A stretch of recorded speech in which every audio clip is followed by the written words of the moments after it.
नमस्कार दोस्तों। आज मैं आपको बताना चाह रहा हूँ अपने परम मित्र लालका साहब के बारे में, जो इंडियन पुलिस सर्विस के उत्तर प्रदेश कैडर के अधिकारी रहे हैं और डीजीपी यूपी उत्तर प्रदेश होकर रिटायर हुए। रिटायरमेंट के बाद उन्होंने एक अद्भुत काम किया है और कर रहे हैं, जिसकी वजह से पूरा समाज उनसे ऋणी रहेगा, और वो है सबको जोड़ने का बिगेस्ट कनेक्टर। सबसे ज़्यादा कमी इस देश में जोड़ने वालों की है। बांटने वाले तो बहुत हैं, लेकिन जोड़ने वाले बहुत कम हैं। और अलग अलग फील्ड के जोड़ने वाले, चाहे वो प्रकृति के लिए काम कर रहे हों, चाहे शिक्षा के लिए काम कर रहे हों, चाहे संविधान के लिए काम कर रहे हों, चाहे डेमोक्रेसी के लिए काम कर रहे हों, चाहे खेती किसानी के लिए काम कर रहे हों, सब चाहे वो मधुमक्खी पालन का काम कर रहे हों, अलग अलग डायमेंशंस के अच्छे लोग साहित्य के सबको कनेक्ट करते हैं। तो उनके बारे में थोड़ी चर्चा करने के पहले मैं अपना परिचय आपको देना चाहूँगा। मैं हूँ गिरीश पांडे। वैसे तो मेरा बचपन बोरा जोरा लेकर आम के पेड़ के नीचे बेसिक प्राइमरी पाठशाला में बस्ती जिले के सुदूर गांव में हुआ। स्कूल की बिल्डिंग नहीं थी तो आम के पेड़ के नीचे पढ़ता रहा। वहाँ से जीवन यात्रा शुरू हुई, लेकिन उसके बाद इलाहाबाद यूनिवर्सिटी से बीएससी, फिर एमएससी फिज़िक्स, और उसके बाद अलग अलग जगहों से एमबीए और एलएलबी सरकारी सेवा के दौरान किया, क्योंकि 1 साल इंडियन फॉरेस्ट सर्विस में रहा, और करीब 36-37 साल इंडियन रेवेन्यू सर्विस में रहा और principal chief commissioner income tax होकर के रिटायर हुआ। यह तो जीवन यापन का सिलसिला था, लेकिन बचपन से डायरियाँ लिखता रहा, और उन्हीं डायरियों ने मुझे जो कुछ मोटिवेशन दिया, सेल्फ क्रिटिसिज्म भी करता रहा, अपनी कमियां ढूंढता रहा, उनको दूर करने की कोशिश करता रहा, और इसी तरह से यात्रा बढ़ती चली गई। उसमें संवेदनाएं बढ़ती चली गई, जुड़ाव बढ़ता चला गया, और वो एक गज़ल का शेर बना जो हमारे जीवन का लक्ष्य ही रहा कि जुगनुओं को मिलजुल कर ढूंढ जोड़ कर सूरज बनाना है। हर हाल में इस देश, धरा और लोकतंत्र को जगमगाना है। हर हाल में इस देश, धरा और लोकतंत्र को जगमगाना है। तो इसके लिए लगातार कोशिश करता रहा। भारत सरकार में सैटरडे की छुट्टियां होने लगी। 5 डे वीक जब से हो गया तो सैटरडे छुट्टी रहती और स्कूल खुले रहते। तो मैं जहाँ भी पोस्टेड रहा, कोशिश यही करता रहा कि स्कूलों में जाऊँ, बच्चों को मोटिवेट करूँ। तो चांद एक किताब है शिक्षा पर, जो अद्भुत किताब है। जापान का एक टीचर की कहानी है, उसकी स्टूडेंट ने लिखी है, जो दुनिया की हर भाषा में उपलब्ध है, कि टीचर वो सारे समाज के रिजेक्टेड बच्चों को पढ़ाता है, लेकिन रिकॉर्डेड हिस्ट्री है कि उसके स्कूल से निकले हुए सब के सब बच्चे जापान की टॉप मोस्ट पोजिशंस पे पहुँचते हैं। तो कोई बच्चा रिजेक्ट करने लायक नहीं है। सब अद्वितीय गुणों से, विलक्षण गुणों से भरपूर है। उनके उन गुणों को पहचानना और सही दिशा में ले जाना, यही शिक्षा व्यवस्था काम होना चाहिए, और यही स्कूलों का काम होना चाहिए, यही पेरेंट्स का काम होना चाहिए, यही टीचर्स का काम होना चाहिए। लेकिन जब हम इस बच्चों को फेल करते हैं तो बच्चे को नहीं फेल करते, शिक्षा व्यवस्था और हम सब फेल हो रहे होते हैं, समाज और देश फेल हो रहा होता है। तो बच्चों में वो आत्मविश्वास जागे, वो पहचाने कि वो अद्वितीय हैं, उनको कोई फेल कर नहीं सकता, उनमें जो छिपी हुई प्रतिभा है वो निखारी जाए। इसके लिए लगातार स्कूलों में जाता रहा, और फिर मेरी एक किताब आई शिक्षा व्यवस्था पर, जो बहुत पॉपुलर हुई। हिंदी में तख्ती के अक्षर, फिर अंग्रेज़ी में होलिस्टिक एजुकेशन, जिसका तमाम भाषाओं में, भारतीय भाषाओं में अनुवाद हुआ। लेकिन इसके अलावा साहित्य, प्रोज़, पोएट्री, हिंदी में, इंग्लिश में, satires, ghazals, novels, short stories, यह सब चलता रहा। मेरी कहानियों पर 3 टेलीफिल्में भी बनी। बहुत सारा कुछ होता रहा, व्याख्यान होता रहा निरंतर हर जगह। लेकिन गाँव से उपजा था, गांव से निकला था। पिताजी गांव के प्रधान थे, ज़िंदगी भर प्रधान रहे, 47 से 74 तक, टिल डेथ। मैं देखता था कि कैसे अगर गांव का प्रधान सुखी, अगर मतलब अच्छा हो, तो पूरा गांव सुखी हो जाता है, पूरे गांव को खुशहाली आ जाती है। किसी के यहाँ कोई ज़रूरत हो, पिताजी हाजिर हैं। अपने पेड़ कटवा करके उनके जहाँ ज़रूरत हो लकड़ी दे देते हैं। अपने खेतों में अगर उनके जानवर चल रहे हैं तो कभी उस गुस्सा नहीं करते, बल्कि कहते कि उनका भी हक है। कोई उन्हीं से शिकायत करने आता तो उसको डांटते। इस तरह मैंने दिया है। और सबसे बड़ा ट्रेजेडी यही रहा कि पिछले 25 सालों में इस देश में 8 लाख से अधिक किसानों ने आत्महत्याएं की हैं। तो कभी कभी चिकोटी काट के देखना पड़ता है कि क्या हम वाकई रियल वर्ल्ड में रह रहे हैं जहां किसान आत्महत्याएं कर रहे हैं। सुब्रमण्यम भारती, जो सबसे बड़े दक्षिण भारत के तमिल के राष्ट्रीय कवि रहे हैं, उनकी एक लाइन है कि अगर कोई व्यक्ति इस धरती पर भूखा सोता है तो पूरी धरती को नष्ट कर देना चाहिए। अगर मनुष्य में इतनी मनुष्यता नहीं है, संवेदनशीलता नहीं है कि वह अपने बगल वाले को भूखा ना सोने दे, तो फिर इस पूरी धरती का क्या महत्व रह जाता है।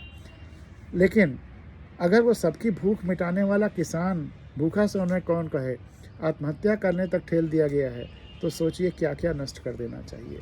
कम से कम मनुष्यों की और व्यवस्था की वो असंवेदनशीलता तो नष्ट ही कर देना चाहिए।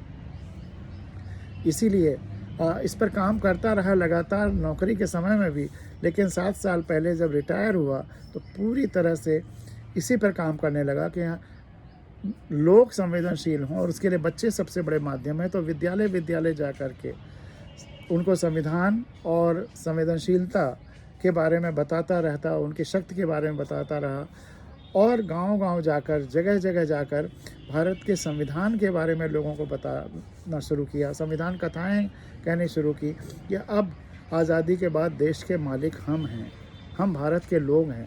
लोगों से पूछता देश का मालिक कौन है, तो कहीं ये सुनने में नहीं आता कि हम भारत के लोग मालिक हैं। लोग अलग अलग पदों पर बैठे हुए लोगों को मालिक समझते हैं, जबकि हमारा भारत का संविधान हमें लोकतंत्रात्मक गणराज्य बनाता है। लोकतंत्रात्मक गणराज्य, लोकतंत्र मतलब जनता से उभरा तंत्र, और लोक केवल जनता नहीं है, खुली हुई आँखों वाली जनता। लोक आलोक से बना है। तो जनता को इस तरह से जागृत करना है कि वो अपनी आंखें खुली रखे, और उस खुली हुई आंखों वाले जनता से जो तंत्र उभरेगा, और गणराज्य जनता का राज्य। तो ये संविधान कथाएं पूरे देश में कहना शुरू किया। खुशी की बात है कि पिछले 7 साल के प्रयासों के बाद अब पूरे देश में संविधान की गूंज शुरू हो गई है। भारत सरकार ने संविधान दिवस मनाने की घोषणा की हम लोगों के RTI पर 2015 में, और कई राज्यों ने संविधान की किताबें अलग अलग भाषाओं में ट्रांसलेट करा करके उनको भेजना शुरू किया। जैसे मणिपुर में और सिक्किम में कई राज्यों के, उन RTI के बाद लोग इन राज्यों के मुख्यमंत्रियों का पत्र भी आया कि आपके RTI के सारे पॉइंट्स नोट किए और अपनी भाषा में इसको छपवा कर हर घर में भेजेंगे। तो इस जो जुगनुओं को ढूंढ जोड़ कर सूरज बनाना है, हर हाल में इस देश धरा और लोकतंत्र को जगमगाना है, इस भावना पर जब काम कर रहे थे, तो इसी काम के दौरान 7 साल पहले लालका जी से मेरी मुलाकात हो गई। अद्भुत व्यक्तित्व हैं, मतलब इतना संवेदनशील और इतना ज़बरदस्त कनेक्टर शायद ही कोई होगा। इस एज में जब चलने में उनको तकलीफ़ है, वो हर फोर्टनाइट कोशिश करते हैं कि लोगों को इकट्ठा किया जाए, अलग अलग फील्ड के जो अलग अलग बहुत अच्छे काम कर रहे हैं, जो केवल मीडिया में प्रसारित नहीं, वाकई ठोस काम ज़मीन पर जो कर रहे हैं, चाहे वो किसान हों, चाहे पत्रकार हों, चाहे डॉक्टर हों, चाहे मधुमक्खी पालक हों, चाहे नर्सरी लगा रहे हों, पेड़ पौधे लगा रहे हों, चाहे साहित्यकार हों, अलग अलग फील्डों के, यूनिक फील्डों के लोग, उन सबको इकट्ठा करते हैं। 12 से 15 लोगों को अलग अलग टेबल पर बैठाते हैं, 2-2, 3-3 के ग्रुप में, और सुनिश्चित करते हैं कि हर एक का एक दूसरे से ज़बरदस्त इंटरेक्शन हो। अगर एक ही 2 लोग एक साथ बैठे रहें तो वो उनको गवारा नहीं है। वो खुद जा कर के एक को दूसरी जगह ले जाएंगे, दूसरे को दूसरी जगह ले जाएंगे, सुनिश्चित करेंगे कि जो भी 12-15 लोग हैं उन 4 घंटों में सब एक दूसरे से गहराई से जुड़ जाएं। और ये जो जुड़ाव है वो ऐसा लगता है फिर इतना गहरा हो जाता है, और ऐसा इतना सुंदर माहौल बन जाता है कि लगता है कि हम बरसों से एक दूसरे को जानते हैं।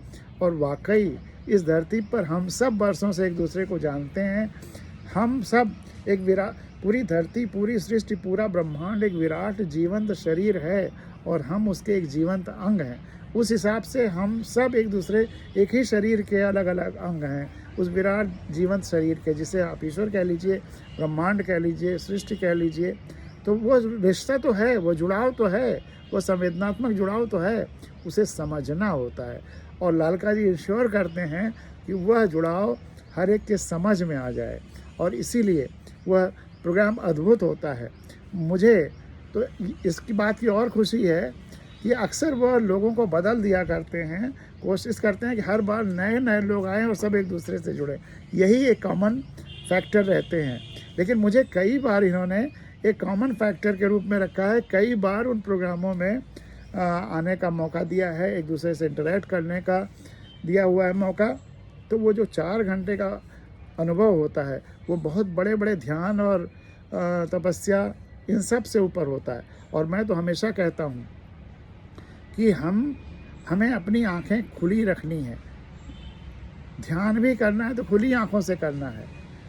जीवन सफल तभी होगा जब हमारी आँखें खुली रहेंगी। जो वैदिक मंत्र है कि असतो माँ सद्गमय और तमसो माँ ज्योतिर्गमय।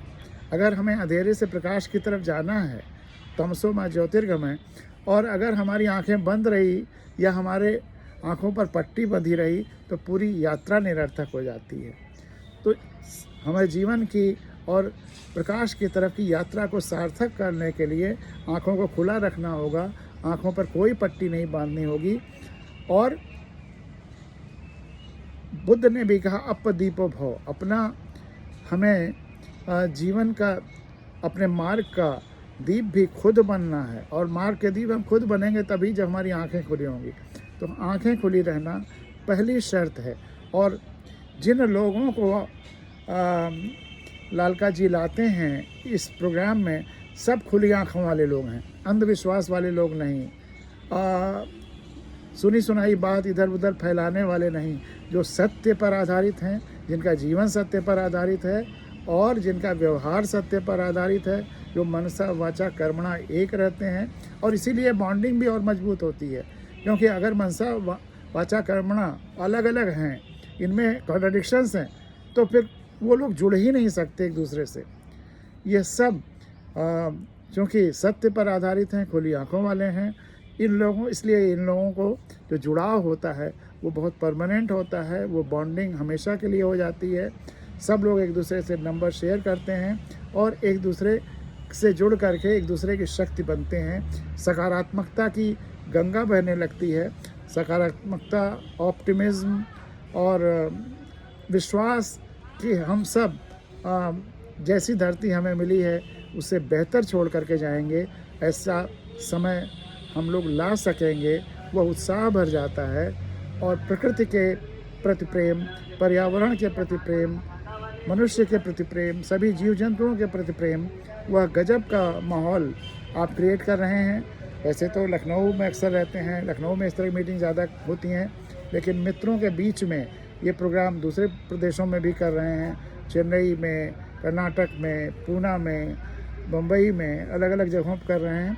तो मुझे तो बहुत खुशी है कि मेरे उस जो जुगनुओं को मिलजुल कर ढूंढ जोड़ कर सूरज बनाना है, हर हाल में इस देश धरा और लोकतंत्र को जगमगाना है, उसमें लालका जी और हम साथ साथ काम कर रहे हैं। और मैं तो चूँकि भौतिक विज्ञान का, फिज़िक्स का स्टूडेंट रहा हूँ, तो हमेशा ये मानता हूँ रेजोनेंस का फेनोमेना, तो कोई भी बॉडीज़, वाइब्रेटिंग बॉडीज़, जीवंत सिस्टम्स जो वाइब्रेट कर रहे हो, जिनमें ध्वनियाँ निकल सकती हों, तरंगें निकल सकती हों, अगर वह सेम फ्रीक्वेंसी पर और सेम एम्पलीट्यूड से वाइब्रेट करें, तो जो रिजल्ट है 1 और 2, 1 मिलके 11 नहीं, 1,00,000 नहीं, अनंत हो जाते हैं।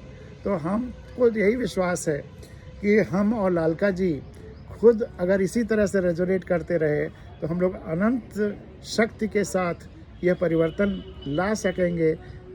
और उसमें जो और लोग जुड़ते चले जा रहे हैं तो अनंत अनंत हो जाता है। तो भौतिक जगत में थ्योरेटिकली तो इनफाइनाइट होता है, लेकिन तमाम सारे डैम्पिंग फैक्टर्स होते हैं, इसलिए बहुत ज़्यादा हो जाता है वो रेजोनेंस का फिनोमेना का जो एम्पलीट्यूड है। लेकिन अगर ढेर सारे लोग इसी तरह से सेम फ्रीक्वेंसी, सेम विचार, सेम वही सर्वभौमत्व सुखिना का विचार, सेम वसुधैव कुटुम्बकम का विचार, पेड़ पौधे वनस्पतियाँ मनुष्य सबके प्रेम के साथ सबके कल्याण के लिए अगर उसी तरह से काम करेंगे तो निश्चय ही आने वाले 30-40 सालों में दुनिया वैसी हो जाएगी जैसे लोग कल्पना करते रहे हैं। विज्ञान भी उसमें मदद करेगा। जैसा अरविंदो कहते हैं, सुपर कॉन्शसनेस से ह्यूमैनिटी को सुपर कॉन्शसनेस की तरफ जाना है और पूरे धरती को एक होना है। पूरे धरती के समस्त जितने लोग हैं सब धरती माँ की संतान है, यह सोच यहाँ तक पहुँचना है। और तब हम इस धरती की जितनी समस्याएं हैं, चाहे वो ओजोन के हो, चाहे ग्लोबल वार्मिंग की हो, चाहे आतंकवाद की हो, चाहे कुछ देशों द्वारा दूसरे देशों का एक्सप्लॉयटेशन का हो, और चाहे युद्ध का हो, वर्ल्ड वॉर्स का हो, न्यूक्लियर वेपन्स का हो, सारी समस्याएं हल हो जाएंगी अगर इसी तरह लालका साहब जैसे लोग ढेर सारे और हो जाएंगे और वो एक दूसरे से हाथ में हाथ ले कर के काम करेंगे। तो मैं अपनी बात ख़त्म करता हूँ कि अपने इस एक शेर के साथ कि अंधेरों में चलने का हुनर हमें मालूम है, अंधेरों में चलने का हुनर हमें मालूम है, हाथों में हाथ लेकर काफ़िला करना होगा। तो वह काफ़िला बना रहे हैं लालका साहब, तो हमारी सारी शुभकामनाएं हैं। और ये शेर कब लिखा गया, 1 मिनट में अगर वह बता दूं तो आप और आश्चर्यचकित हो जाएंगे। चेन्नई में मैं जब था पोस्टेड तो वहाँ इंदू फैक्ट्री 2006-07 की बात बता रहा हूँ, उस समय सब कुछ डिजिटल नहीं हुआ था, फोटोग्राफी काफ़ी कुछ मैनुअल थी। तो इंदू फैक्ट्री वहाँ थी, उसको मैं देखने गया अपने कुछ मित्रों के साथ। वहाँ जब देखने गया तो जो उनके मैनेजर और लोग दिखाने जा रहे थे वो कह रहे थे कि आप लोग एक दूसरे का हाथ पकड़ लीजिए और कभी छोड़िए मत। और उन्होंने अपना हाथ मेरे हाथ में ले लिया कि मैं भी उनका हाथ पकड़े रहूं।